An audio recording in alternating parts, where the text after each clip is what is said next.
అందరికీ జై శ్రీరామ్, జై భారత్. నేనైతే ఇప్పుడు మాలకొండలోని శ్రీ మలయాద్రి లక్ష్మీనరసింహస్వామి దేవస్థానంలో ఉన్నాను.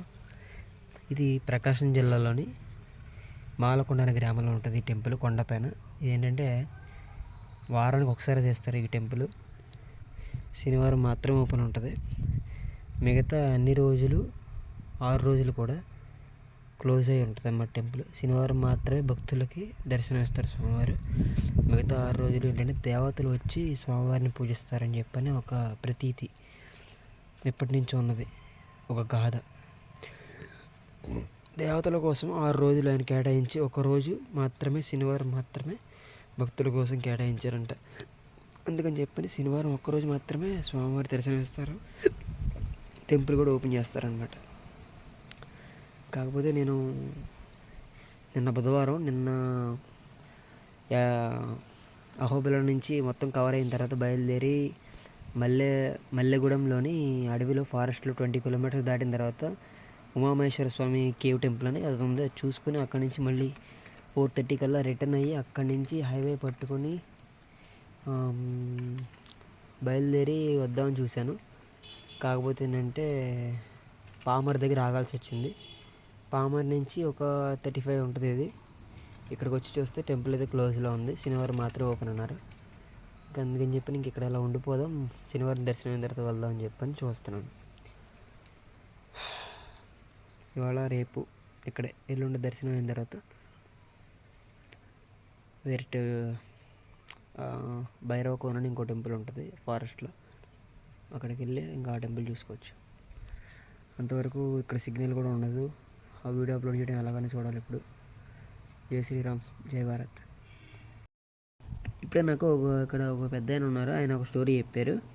ఏంటంటే మొన్న నేను చెప్పాను కదా అహోబిలంలో ఇలాగా నరసింహస్వామి కళ్యాణానంతం పెళ్ళికి పిలవడం మొత్తం వరద తిరుగుతారు అని చెప్పాను అన్నాను కదా. అది ఒక స్టోరీ. ప్లస్ ఇంకోటి ఏంటంటే ఇక్కడ ఏం జరిగిందంటే అహోబిలంలో ఒకసారి ఆయన ఇలా తిరుగుతూ ఉండగా అడవిలోని చెంచులక్ష్మి గారు కనిపిస్తారు. చెంచులక్ష్మి గారు కనిపించినప్పుడు ఆవిడతో మాట్లాడి ఇంకా వివాహం జరుగుద్ది, పెళ్లి జరిగిన తర్వాత ఆవిడ తీసుకుని డైరెక్ట్గా ఇంకా ఈయన ఏంటంటే లక్ష్మీదేవి దగ్గరికి వెళ్తారు. లక్ష్మీదేవి దగ్గరికి వెళ్ళినప్పుడు ఎవరు ఇవిడ ఏంటని చెప్పని అడుగుద్దండి లక్ష్మీదేవి. అడిగితే నా వచ్చే దారిలో కనిపించింది, ఇంకా తీసుకొచ్చాను అని చెప్పాను అన్నట్టుగా, సహాయం చేద్దాం అన్నట్టుగా అని చెప్పని తీసుకొస్తాడని చెప్తారంట ఆయన నరసింహస్వామి లక్ష్మీదేవికి. చెప్పినప్పుడు సరే అని చెప్పని అడుగుద్దంట. సరే అని ఊరుకుంటుందంట లక్ష్మీదేవి. తర్వాత కొద్ది సమయానికి చూస్తుందంట ఆవిడ మెడలో మంగళసూత్రం చూస్తుంట. చెంచులక్ష్మి మెడలో మంగళసూత్రం చేసి లక్ష్మీదేవి అడుగుద్దంట, ఈ మంగళసూత్రం నీకు ఎవరు కట్టారని లక్ష్మీదేవి చెంచులక్ష్మిని అడగగానే ఆవిడ అబద్ధం చెప్పలేకంట ఆవిడ నాకు ఈయనే కట్టారు, నరసింహస్వామి కట్టారు అని చెప్పాను అనగానే ఆవిడకి కోపం వచ్చి అలిగి వచ్చేస్తుందంట. అలిగి వచ్చేసినప్పుడు పైన అహోబిలంలో ఎన్ని అవతారాలు అయితే ఎత్తారో అన్ని అవతారాలు పూర్తి అయిన తర్వాత స్వామి కొండపై దాకా వచ్చి ఉగ్రస్తంభం బద్దలు కొట్టుకున్న ప్లేస్ ఆ టైము అప్పుడేనంట. ఆ బద్దలు కొట్టింది కూడా దాని గురించి అంట. ఉగ్రస్తంభం బద్దలు కొట్టుకుని డైరెక్ట్గా బయటకు వచ్చి ఆవిడ కోసం వెతుక్కుంటూ ఈయన కూడా వచ్చేసారు. ఆవిడ వెళ్ళిపోయింది. ఈయన కూడా డైరెక్ట్గా ఇంక వచ్చేసి ఈయన చూసుకుంటూ ఈయనకి కోపం వచ్చేసి ఒక పక్కన బాధ, ఈవిడ వెళ్ళిపోయిందని లక్ష్మీదేవి. ఈయన వచ్చేసి చూసుకుంటూ డైరెక్ట్గా ఇక్కడ ఈ మాలకొండలోని మలయాద్రి పర్వతం పైన ఇంకా స్థిరపడిపోయేటప్పటికి ఈవిడికి కొద్ది రోజులకి కోపం తగ్గి చెంచులక్ష్మిని తీసుకుని డైరెక్ట్గా లక్ష్మీదేవి వచ్చిందంట. చూస్తే ఈయన అక్కడ నెతుక్కుంటూ రాగానే ఇక్కడ ఈయన కొండపైన ఉన్నాడు. కొండపైన ఉంటే సర్లే అని చెప్పని వీళ్ళు రాజుకి వచ్చారు కదా లక్ష్మీదేవి చెంచులక్ష్మి, సరే అని చెప్పని ఇంకా ఓకే మనం కలిసి ఉందాం అన్నట్టుగా చెంచులక్ష్మిని ఆయన కుడి తోడ మీద కూర్చోబెట్టుకుంటాడంట. లక్ష్మీదేవిని ఎడం తోడ మీద కూర్చోబెట్టుకుందాం అని చూసాడు, రమ్మన్నాడంట. కూర్చోబెట్టినప్పటికి ఆవిడకి కోపం వచ్చి నేను ముందు వచ్చాను, నా తర్వాత వచ్చిన కుడి తెర మీద కూర్చోబెట్టుకున్నాను, నన్ను ఎడం తెర మీద కూర్చోబెట్టుకుంటావా, నేను మీతో ఉండను ఇంకా అని చెప్పని మళ్ళీ ఆవిడ కోపం వచ్చి మళ్ళీ ఇంకా కొండపైకి అలా వెళ్ళిపోయిందంట. వెళ్ళిపోయేటప్పటికి పైన స్టార్టింగ్లో నేను చూపిస్తాను వీడియో. పైన లక్ష్మీదేవి ఉంటుంది, కింద బిలంలో చెంచులక్ష్మి నరసింహస్వామి వారు ఉంటారు. అది అక్కడ అహోబిలానికి ఈ మలయాద్రి లక్ష్మీనరసింహస్వామి మాలకొండలో ఉన్న టెంపుల్కి సంబంధం. అది విశేషం. అక్కడ అహోబిలంలో కళ్యాణానికి పిలవడం కరెక్టే. అదేంటి, లక్ష్మీదేవితో కళ్యాణం, అది ఒక స్టోరీ. తర్వాత ఇక్కడ మలయాద్రిలో మాలకొండలో మలయాద్రి పర్వతం పైన గెలవడానికి ఒక స్టోరీ కూడా అక్కడి నుంచి స్టార్ట్ అయింది. అది ఓం నమో నరసింహాయ. ఏమైనా తప్పులుంటే మీరు చెప్పచ్చు.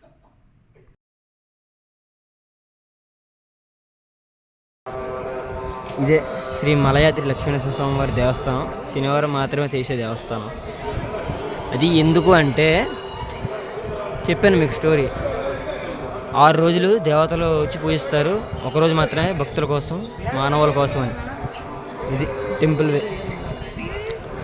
ఇంకొకటి, ఇది టెంపుల్ బయట నుంచి అలా వస్తారు, మళ్ళీ బయట నుంచి అలా వచ్చి అదే దారి నుంచి దర్శనం అయ్యాక ఇలా వెళ్తే ఈ దారిలో షాప్ బ్యాక్ సైడ్ దారిలోంచి వెళ్తే పైన అమ్మవారిది, లక్ష్మీ అమ్మవారిది దర్శనం చేసుకునేలాగా. ఇది చాలా పెద్ద టెంపుల్, ప్లస్ ఏంటంటే డెవలప్మెంట్ కూడా చాలా పెద్దగా జరుగుతుందండి. ప్రకాశం జిల్లాలో ఇది మోస్ట్ ఫేమస్ టెంపుల్ ఇది. ఓం నమో నరసింహ. ఈ మలయాద్రి లక్ష్మీనరసింహస్వామిలో మెయిన్ ఏంటంటే, స్వామివారు కింద చెంచులక్ష్మితో ఉంటారు, పైన వచ్చి కొండపైన మీరు చూస్తే అదిగో అక్కడ లక్ష్మీదేవితో స్వామివారు ఉంటారు, కింద వచ్చేసి బిలంలో చెంచులక్ష్మితో ఉంటారు, పైన వచ్చేసి లక్ష్మీదేవితో ఉంటారు. ఎందుకంటే లక్ష్మీదేవి కోపంతో అలిగి వెళ్ళిపోతుంది. అదొక స్టోరీ ఉంది, నేను చెప్పాను చూడండి. ప్లస్ ఏంటంటే ఇక్కడ వెంకటేశ్వర స్వామి వారు కూడా ఉంటారు. జై శ్రీరామ్, జై భారత్. నేను ఇవాళ పొద్దున్నే లెగ్గిచ్చి శనివారం కాబట్టి మలయాద్రి శ్రీ మాలకొండ లక్ష్మీనరసింహస్వామిని చూసుకొని అక్కడి నుంచి భైరవ కోన, నెక్స్ట్ దాని తర్వాత ఇంకా బ్రహ్మంగారి మఠం, ఇంకా అలాగా సమ్ టెంపుల్స్ చూసుకుందామని బయలుదేరుతున్నాను. ఇప్పుడు భైరవకోనకి ఒక 10 కిలోమీటర్స్ దూరంలో ఉన్నాను. అది చూసుకుని తర్వాత వెళ్ళిపోవాలి త్వరగా. చూద్దాం, లిఫ్ట్ దొరికితే త్వరగా చేరుకోవచ్చు. మామూలుగా లేదమ్మా హ్యాపీనెస్. భైరవకోనలోని ఎంత అందంగా ఉంటుందని అస్సలు అనుకోలేదు. వర్షాకాలం వస్తే, వర్షాకాలం లేదా చలికాలం మధ్యలో, వర్షాకాలం ఆగిన తర్వాత చలికాలం స్టార్ట్ అయ్యే ఎంట్రన్స్లో కానీ వస్తాయి మరి ఇక్కడికి, అస్సలు వదిలిపెట్టరు. అంత బాగుంది ఇక్కడ భైరవకోనలో. టెంపుల్ దాటుకుని ఎదరికి వస్తే వాటర్ ఫాల్స్ ఉంటుంది. ఓకే, మీరు చూడొచ్చు అలాగ బ్యాక్ సైడ్ చూపిస్తాను ఫుల్గా. ఇక్కడి నుంచి చూద్దాం నెక్స్ట్ ఎక్కడికి వెళ్ళాలనేది టెంపుల్ పూర్తయ్యాక.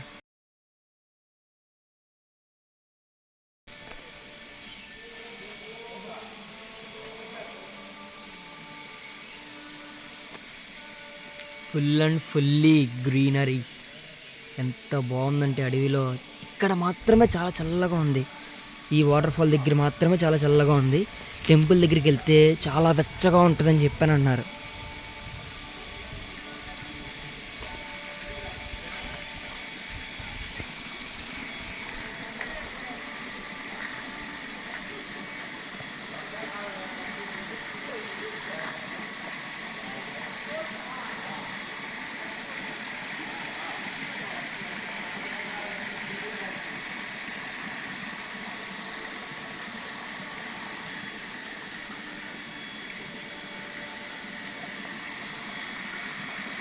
ఆ వాటర్ కొండల నుంచి వచ్చిన వాటరు డైరెక్ట్గా ఇలాగా ఇక్కడ పడుతూ ఉంటుంది. డైరెక్ట్గా చూస్తే మీరు నంది టైపు ఫేస్ కట్ ఉంటుంది, వాటి నోట్లోంచి వస్తూ ఉంటుంది అన్నమాట వాటర్ బయటికి. ఈ వాటర్ ఇంకెక్కడ వేస్ట్ అవ్వకుండా యూజ్ చేస్తూ ఉంటారు ఇలాగా వాష్రూమ్స్కి, వాటికి, స్నానాలకి, అన్ని విధాలుగా ఇక్కడ ఫెసిలిటీస్ ఉన్నాయి. చాలా బాగుంది. కాకపోతే ఏంటంటే ఇక్కడ 5:30 కల్లా అందరూ ఎవరైనా సరే ఎవరున్నా కానీ వెళ్ళిపోవాల్సిందే. ఇక్కడికి సంబంధించిన వాళ్ళు తప్పించి టెంపుల్ చుట్టకు వచ్చిన వాళ్ళు ఎవరు ఉండడానికి వీల్లేదు. ఇక్కడ 5:30 కల్లా సాయంత్రం వెళ్ళిపోతారు. చూసారా అక్కడ కేవ్స్ టైప్లో అలా ఉన్నాయో, బాగుంది కదా. ఇంకో విషయం ఏంటంటే నేను సరిగ్గా అబ్జర్వ్ చేయలేదు, ఇక్కడ చూస్తే శివలింగం నెట్టారు. వాటర్ వస్తుంది కదా డైరెక్ట్గా ఇంకా అక్కడే పెట్టారు శివలింగాన్ని, నందిని. ఓకే, ఇక్కడ లోపల గుహలా ఒకటి ఉంది. చాలా బాగుందండి. ఇక్కడ మీరు చూసుకుంటే శ్రీ భైరవ కోనలో శ్రీ కాలభైరవేశ్వర స్వామి టెంపుల్. తర్వాత ఇక్కడ ఈ కేవ్స్ నేను అప్పట్లో 6th సెంచరీలో 6వ శతాబ్దంలో శిల్పకళ ఇలాగ చెక్కడం అనేది చాలా గ్రేటు.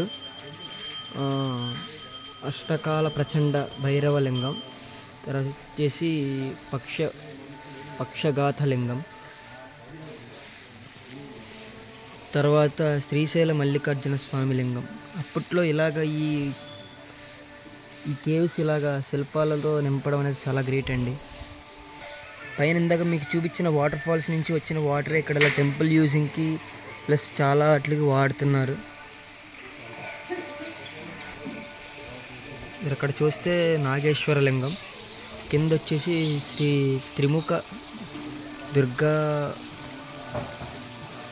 భార్గులేశ్వర స్వామి. ఇక్కడ అమ్మవారు 3 ముఖాలతో ఉంటారు. అప్పట్లోనే 3 ముఖాలు చెక్కడం జరిగింది అమ్మవారిది. ఎదుర వచ్చేసి స్వామివారు ఉంటారు, శివుడు. చూడండి, భైరవకోన అనేది అసాధారణమైన నార్మల్ అడవిలో టెంపుల్ కాదండి. ఇది చాలా పురాతనమైనది, 6వ శతాబ్దానికి సంబంధించిన దేవాలయం.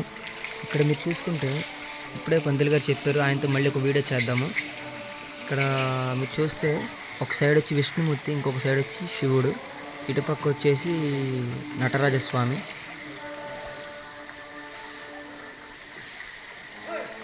ఇవన్నీ మిగతా శివాలయాలు. ప్రతిదానికి బ్రహ్మసూత్రం ఉంటుంది. ఇది వచ్చేసి శ్రీ రుద్రలింగం.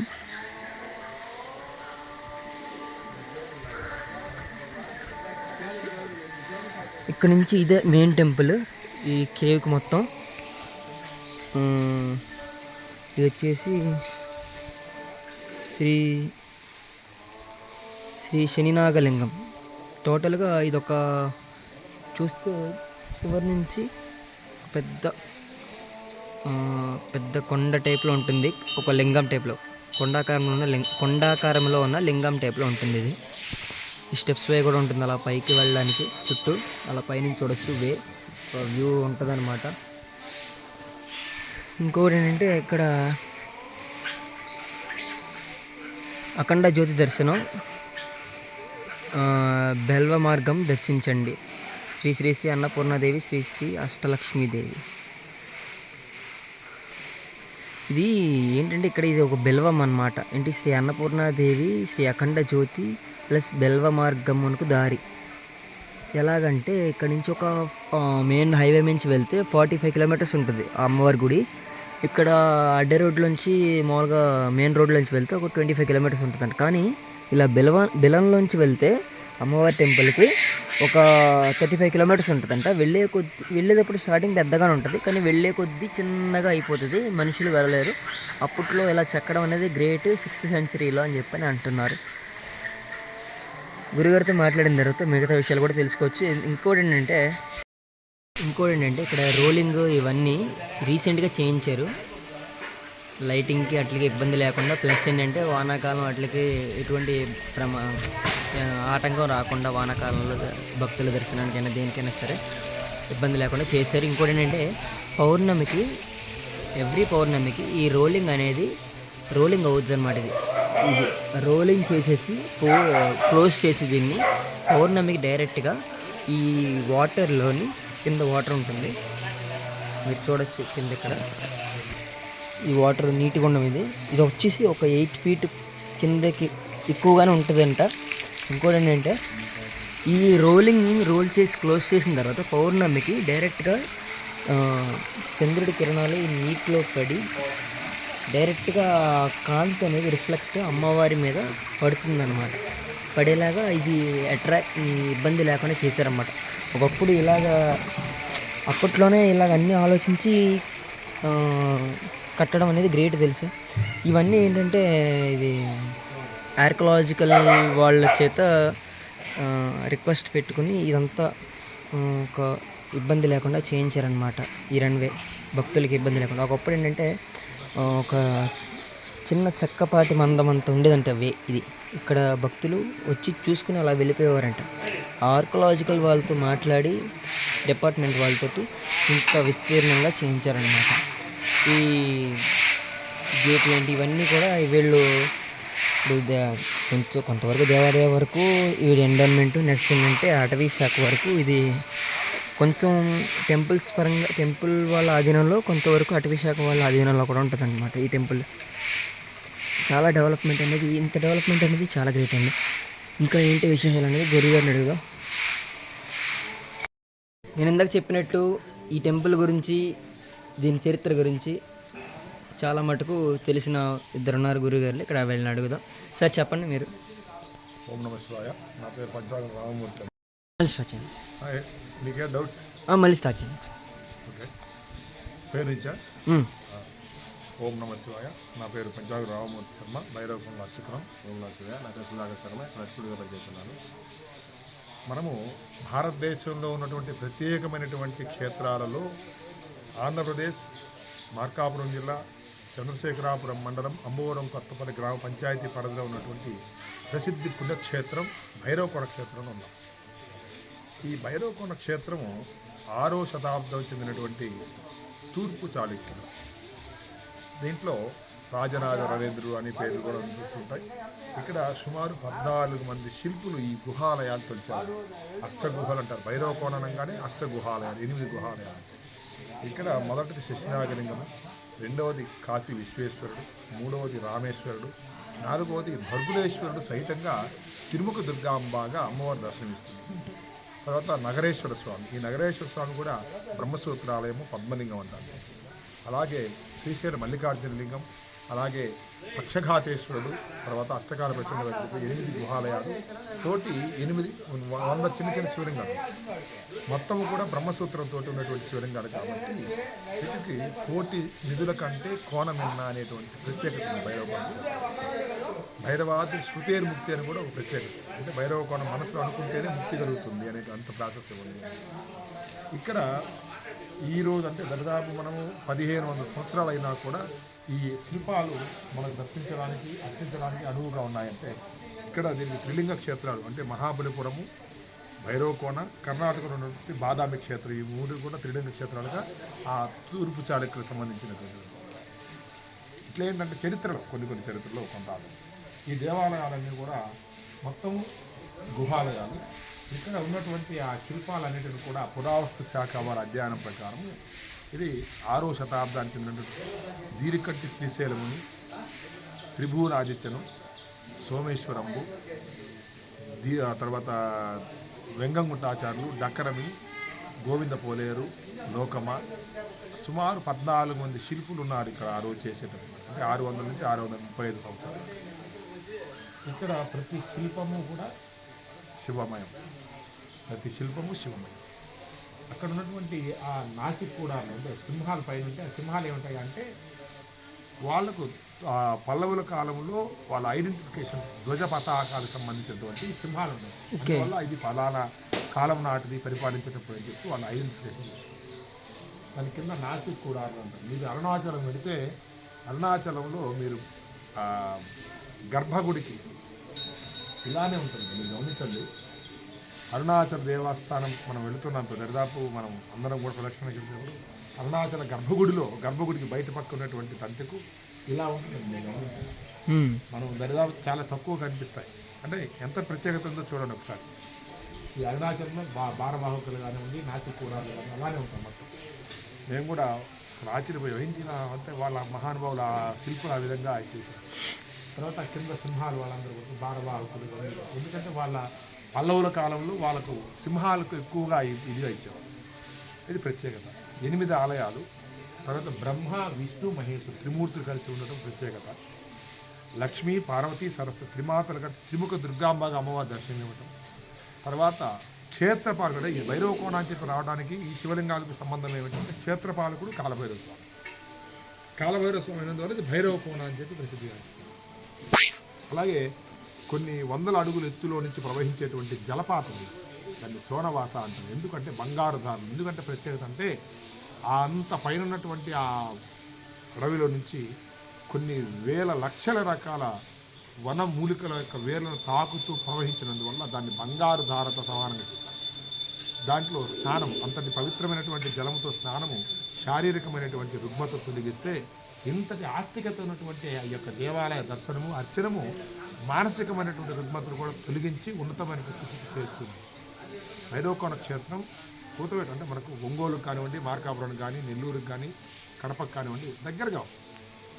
ఇది మనము ఈ కనిగిరి అంటే కనిగిరి శాసనసభ అంటారు దీన్ని, కనిగిరి శాసనసభ పర్యవేక్షణ అవుతుంది. ఇక్కడ వచ్చేసి దేవాదాయ ధర్మాదాయ శాఖ ఆంధ్రప్రదేశ్ ప్రభుత్వం మరియు పురావస్తు శాఖ అంటే archaeology survey of India, forest department, tourist department, అన్ని రకాల డిపార్ట్మెంట్, మనం దసరా, కార్తీక మాసాలు, మహాశివరాత్రి మహోత్సవాలు అన్ని శాఖలందరూ సమన్వయంగా ఈ దేవస్థానాన్ని జరిగే కార్యక్రమాలు అన్నీ కూడా జరుగుతున్నాయి. కొన్ని వేల మంది భక్తులు దర్శనం చేసుకుంటారు. కోరినటువంటి కోరికలు తీర్చే కొంగు బంగారం భైరవకోన దుర్గాంబ, త్రిముఖ దుర్గాంబ. ఇది మనం ఈరోజు ఉన్నాం అంటే ఇక్కడ మనకు మన మిత్రుడు వీక్షణ విహారీ రాజా ఆయన కూడా సందర్శించాడు. ఆయన కూడా చెప్పారు మాకు, మేము ఇలా ఫలానా దగ్గర నుంచి వస్తున్నానండి అని, రండి బాబు అని చెప్పాం. ఎందుకంటే ఈ యొక్క వీడియోను కొన్ని లక్షల మంది చూస్తే దేవస్థానం ఫలానా దగ్గర ఉంది అంటే ఆ దేవస్థాన దర్శనము వాళ్ళు వచ్చిన తర్వాత వాళ్ళకి జరిగేటువంటి మంచి అవన్నీ కూడా భగవంతుడి సంకల్పం. కాబట్టి భైరవకోనను దర్శిద్దాం. ఆ తిరుమల దుర్గాంబ భైరవేశ్వర స్వామి యొక్క అనుగ్రహం ఉంటాం. కార్తీక పౌర్ణమి చంద్రబింబం పడుతుంది, దానికి ప్రత్యేకత. కార్తీక పౌర్ణమి కానివ్వండి, అది ప్రత్యేకత ఉంది. మహాశివరాత్రి అద్భుతంగా జరుగుతుంది. ఇటీవల కాలం జరిగింది మహాశివరాత్రి. ఆ మహాశివరాత్రి ఏర్పాటును మా కనిగిరి గౌరవనీయ శాసనసభ్యులు శ్రీ ఉగ్ర నరసింహారెడ్డి గారు, చైర్మన్ గారు, ఈవో గారు అందరూ కూడా ఎంత కష్టపడి ఎవరికి భక్తులకు అసౌకర్యం కలగకూడదు అనే ఉద్దేశంతో చాలా సమన్వయంగా జాగ్రత్తగా చేయడం జరిగింది. అలానే ఉంటుంది. భైరవకోన వసతి సదుపాయాలు ఉన్నాయి, దేవస్థానం తరఫున ఉన్నాయి, తర్వాత ప్రైవేట్గా ఉన్నాయి, అన్నదాన సత్రాలు ఉన్నాయి. వసతులు ఏమంటే ఏమి లేదు, అన్నీ కూడా బ్రహ్మాండంగా ఉన్నాయి. కాబట్టి భైరవకోన దర్శిద్దాం. ఆ అమ్మవారిని, స్వామివారి యొక్క కృపకు పాత్రలు. ఓం నమః శివాయ.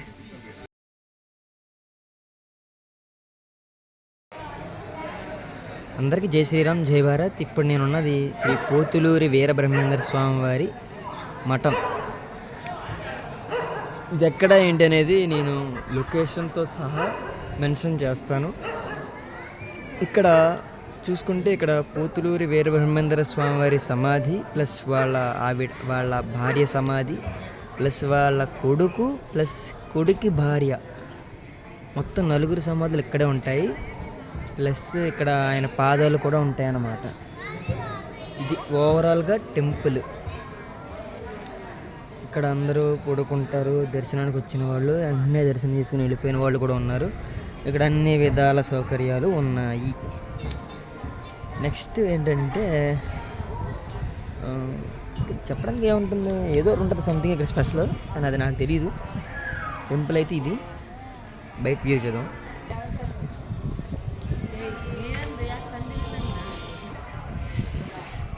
మాలలు వేస్తున్నాయి ప్రజలు. ఇది ఇక్కడ ఏదో శిలాఫలకం మీద రాశారు.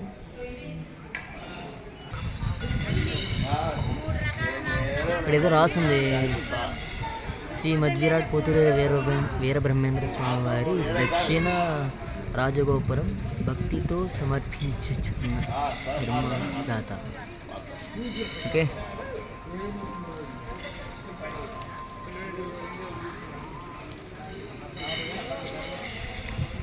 టోటల్ ఓవరాల్ టెంపుల్ సైడ్ ఇంకెక్కడ ఒక టెంపుల్. ఇంతే బ్రోస్, వ్యూవర్స్ అందరికీ ఇవాళకి ఇంతే. ఇంకొక విషయం, ఇక్కడ బ్రహ్మంగారి మఠంలోని దగ్గరగానే 1 కిలోమీటర్ వెళ్తే పోలేరమ్మ తల్లిది టెంపుల్ ఉంటుందంట. అది ఎలా ఉంటుంది, అది ఏంటంటే మనం ఎన్టీ రామారావు గారి సినిమా చూసినప్పుడు అందులో ఉంటుంది. బ్రహ్మంగారికి పరీక్ష పెడతారు, ఏదో టెస్ట్. అప్పుడు చుట్ట వెలగచ్చడం కోసం అని చెప్పని పోలేరమ్మ నిప్పు తీసుకురా అంటాడు బ్రహ్మంగారు. అమ్మవారి నిప్పు తీసుకొస్తుంది, విగ్రహం కదిలి వస్తుంది. అది ఆ టెంపుల్ ఇక్కడ ఉంటుంది అనమాట. దాన్ని చూస్తాకెళ్తున్నాను ఇప్పుడు. అది మిస్ అయ్యాను, అది ఏంటంటే చెప్పారు కానీ నాకు అంతగా ఐడియా రాలేదు. తర్వాత ఐడియా వచ్చింది, నేను అక్కడికి వెళ్తున్నాను. ఇంకో విషయం ఏంటంటే, నేను ఇక్కడ అది చూసుకుంటే ఇక్కడ ఏదో అయిపోద్ది బ్రహ్మంగారిది. కాకపోతే బనగానపల్లిలోని నేను నేలమఠం, తర్వాత ఏమో చింతమాన మఠంకి వెళ్ళాను. కానీ అక్కడ రవ్వలకొండలోని అక్కడ పుట్ట ఒకటి ఇంకోటి ఏంటంటే కాలజ్ఞానం రాసింది ఈ ప్లేస్ ఒకటి ఉంటుందంట. అక్కడ ఇంకోటి గుహలు కూడా ఉంటాయంట. ఒకటి శ్రీశైలానికి, ఇంకొకటి వేరే చోటుకి, ఇంకొకటి వేరే చోటుకి టెంపుల్స్కి వెళ్ళడానికి గుహలు కూడా ఉంటాయంట. నేను అది మిస్ అయ్యాను, నేను అది చూడలేకపోయాను అంతే. దానికి నేనేం చేయలేను. నేను చూడాల్సిన వరకు చూశాను కదా, అది నేను ఇంకా అలా ఫీల్ అవుతాను. ఇంకా ఇప్పుడు ఇది చూసుకుని ఈ వీడియో కూడా మీకు పెడతాను, చూడండి. వచ్చాం మనం శ్రీ పోలేరమ్మవారి టెంపుల్. ఇది భక్తుల విశ్రాంతి కోసం వచ్చిన భక్తులకి ఆర్చ్.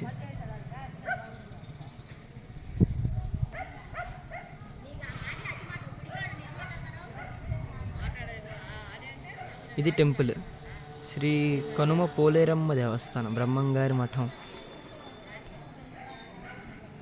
చదవచ్చు మీరు.